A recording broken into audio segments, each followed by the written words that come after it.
Minsan po samot-samo ang ating nararamdaman pagdating sa Panginoon o paglapit natin sa Panginoon. Marahil may mga punto sa buhay natin, pakiramdam natin hindi tayo karapat-dapat sa Diyos. Hindi tayo dinidinig ng Diyos dahil sa ating katayuan. Minsan, ang gulo-gulo ng buhay natin at nagsasabi natin sa ating sarili, napakahirap magdasal. Ako ba ay dinidinig pa ng Diyos? Minsan po, hindi natin alam kung nasa saan tayo.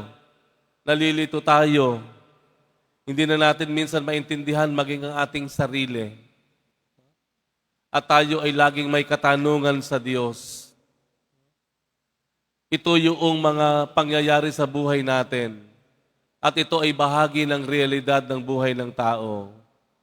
Pero alam po ninyo, may sinasabi ang Panginoon, lalo't higit, kapag ang kalagayan o ang katayuan nating sa buhay ay maraming tanong, maraming kaguluhan, nakalilito, at tila tayo ay naliligaw, at pakiramdam natin hindi tayo karapat-dapat sa Diyos.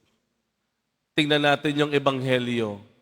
Ang Ebanghelyo ay tungkol sa paglapit ng isang pinuno ng mga Hudyo. Pinuno ng mga Hudyo. Ibig sabihin po, ito ay isang paglapit ng isang may kapangyarihan sa isang simpleng tao na kagaya ni Jesus. Doon pa lamang po, medyo questionable. Pwede bang mangyari iyon? Lalapit sa iyo ang isang may mataas na katungkulan, ikaw na simpleng tao lamang. At hindi lang po yun, meron siyang pakay. Yung pakay mas nakakagulat. Ang pakay niya, yung anak niyang namatay, bubuhayin ni Jesus. Yung patay, bubuhayin ni Jesus. At hindi sa komplikadong pamamaraan. Ang sabi ng pinuno, patungan nyo lang inyong kamay. Ha? Talaga? Papatungan lang ng kamay? Nagsisimula ng mag-build up sa ating ebanghelyo ang mga katanungan. Pwede ba yon? Pero hindi doon nagtapos ang usapan. Dahil lang ang Panginoon sumama doon sa pinuno ng mga Hudyo, habang naglalakad siya, bigla na lamang may humipo sa laylayan ng kanyang damit. Sino itong humipo na ito?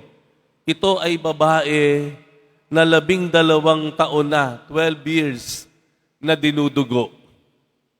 12 years na dinudugo. At ano ang sabi ng babae? Mahawakan ko lang, mahipo ko lang ang kanyang damit, gagaling na ako. Ha? 12 years ka nang may sakit. Malubha na yan. Baka cancer na yan. Pero, ang sinasabi ng babae, mahipo ko lang yung damit, gagaling na ako. Muli pagtatanong, pagkalito, pwede ba yon?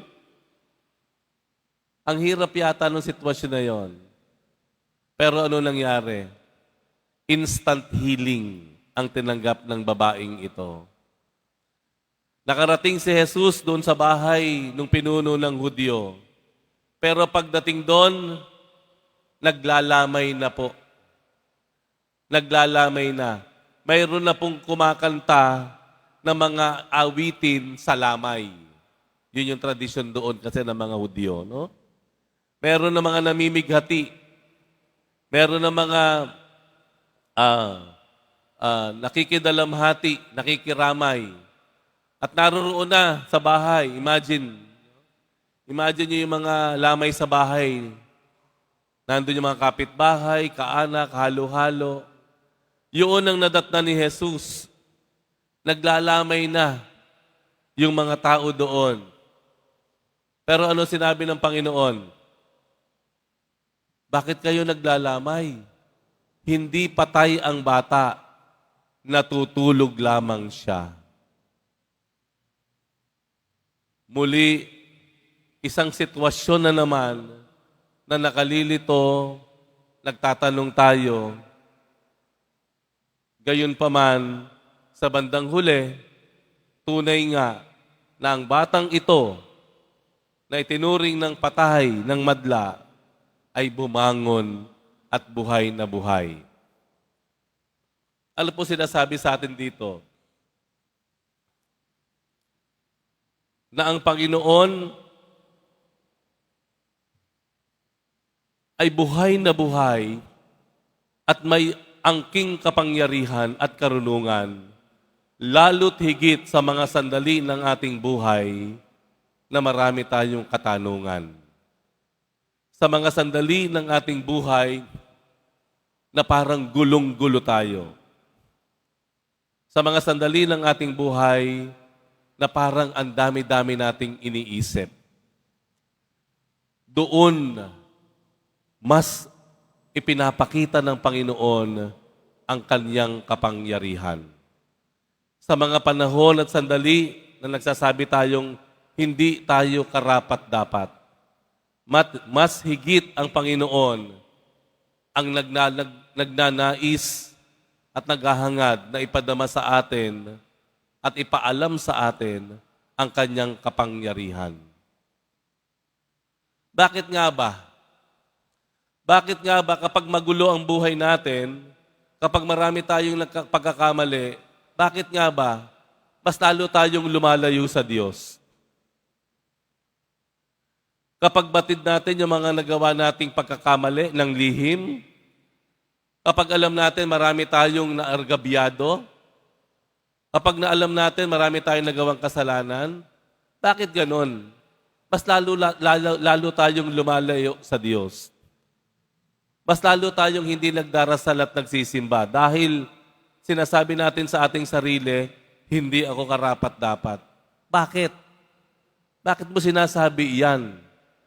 Gayong ang Diyos, minahal tayo sa mga sandali at panahon na tayo ay lubhang makasalanan. Bakit mo iniisip yan? Gayong minahal tayo ng Diyos hindi dahil matuwid tayo, o hindi dahil tayo ay nanghihina, tayo ay nagkakasala. Ang Diyos, mas makikita natin at nananaig natin ang kanyang kapangyarihan sa mga panahon na tayo ay tila nanghihina, nagtatanong at naliligaw. For the past 2 weeks, 2 linggo po, for the past 2 weeks, 2 tao po ang kilala ko ang nabigla sa hindi inaasahang pangyayari. Yung una, natuklasan sa kanyang pagkakaospital na marami palang bara sa kanyang puso. Marami palang bara sa kanyang puso. Yung ikalawa, napag-alaman nung isang araw lamang na siya pala ay may cancer. Cancer sa ovary. Nakagugulat, hindi inaasahan, maraming tanong. Pero ako po ay na-inspired sa dalawang ito. Dahil kahit sa gitna ng kanilang pagtatanong, sa gitna ng tila parang hindi nila maintindihan, narinig at naramdaman ko sa kanila ang mas matibay na pananampalataya sa Diyos. Ang kanilang pagtitiwala sa Diyos. At dahil dito, hindi tayo bibiguin ng Diyos. Pakatandaan po natin, ang kapangyarihan at karunungan ng Diyos ay lalong nating nakikita at nananaig, lalo't higit sa mga panahon na tayo ay pinupuno ng maraming tanong, na tayo ay nakararamdam ng panghihina o pagkaligaw.